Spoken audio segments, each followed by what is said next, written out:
In the Sermon on the Mount, Jesus certainly did not do away with God's spiritual laws. Rather, he magnified the Ten Commandments. He explained that we must not only refrain from killing other human beings, we must not even look on them with contempt or hatred, as that is a spirit of murder. We are not to hate even our enemies, as Jesus said clearly.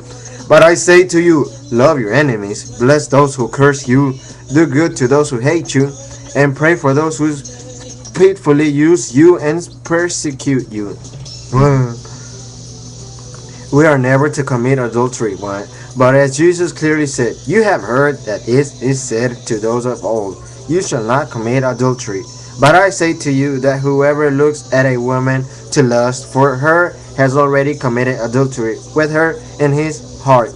The early Christians were taught that they should give in very private manner, not showing off or having a big foundation in their own name to perpetuate their own honor in giving. True Christians were to pray regularly and privately, not showing off their oratorical skills before men, using certain words or phrases over and over in vain repetition.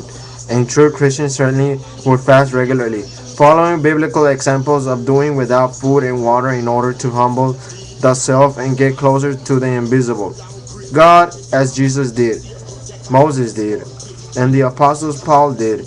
In our materialistic age, we need to understand that the original Christians did not allow themselves to be overcome by desire for money or material things as most professing Christians do today.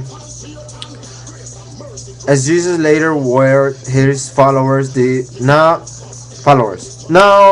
now, he who received seat among the among the thorns, is he who hears the word, and the cares of his world, and the deceitfulness of riches choke the word, and he becomes unfruitful.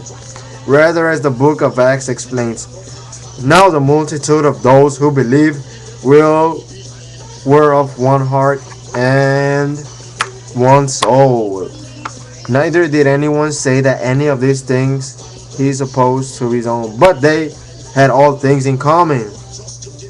First century Christianity was squarely based on the techniques of law and prophets, except for those animal sacrifices and washing, which prefigure the sacrifice of Christ and the cleansing of the Holy Spirit.